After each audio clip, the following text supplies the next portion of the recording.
From your most watched, most trusted weather source, here's your certified, most accurate First Alert forecast.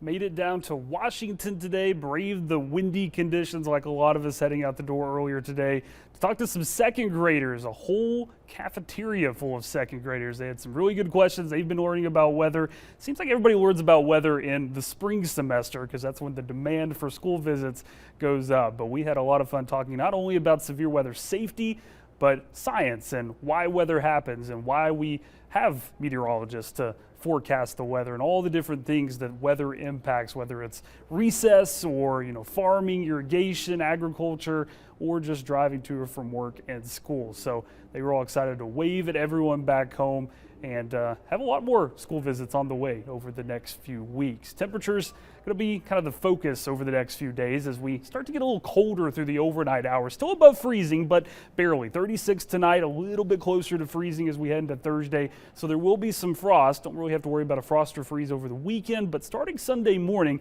we're watching a push of colder air from the north. Near freezing again as we head into Sunday morning, but look at Monday morning. The 20s may return. It's going to be brief. By this time next week, we're probably warming back up with highs near or back in the 60s. Over the next few hours, 50s turn to 40s. We'll be in the 40s pretty quickly and close to the 30s by 10 o'clock, though winds, even though they're brief or low, they're still going to impact our temperatures and kind of keep them from falling as far as they could. Still at single digits, and this is likely where most of us will stay through the overnight hours. A little bit of a northwest wind, maybe increasing slightly as we head through the afternoon tomorrow. Still see the flags there at the marina moving around just a little bit, at least they were earlier. Just a little bit of daylight left as we look out from Washington over the Pamlico River.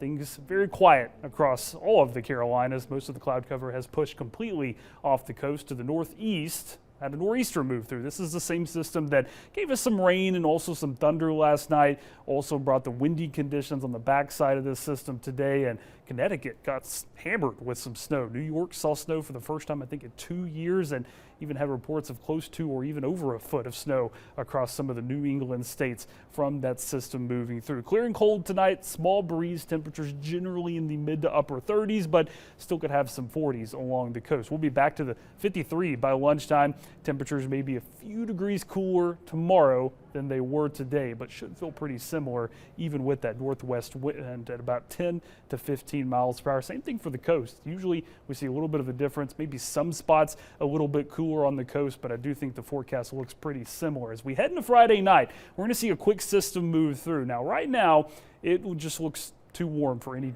excitement for wintry weather. You can see a little bit of pink, a little bit of snow trying to show up in the model data. Can't rule it out if we get maybe down to 35, 36, but still above freezing, so anything would melt on impact, and I think we see that trend further to the northward unless our pattern changes a little bit. That rain could be quick. It arrives before sunrise and starts to move out after 9 a.m. by lunchtime.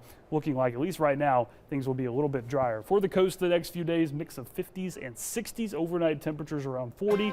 8-day forecast for everyone else continues to look pretty nice too, with 60s Thursday and Friday before temperatures get a little cold, but like I said, it's short-lived. By this time next week, we're back into the 60s. Okay, so it's nice to kind of rotate back and forth, a little bit of that winter feel, a little bit of spring kind of. Yeah, really much of the rest of February, at least right now, looks average or above average. So those snow lovers starting to run out of time. I disappointed some kids today. Yeah, maybe take a trip to a ski lodge or something. Maybe, you might have to. You might have to. All right, thanks, Zach.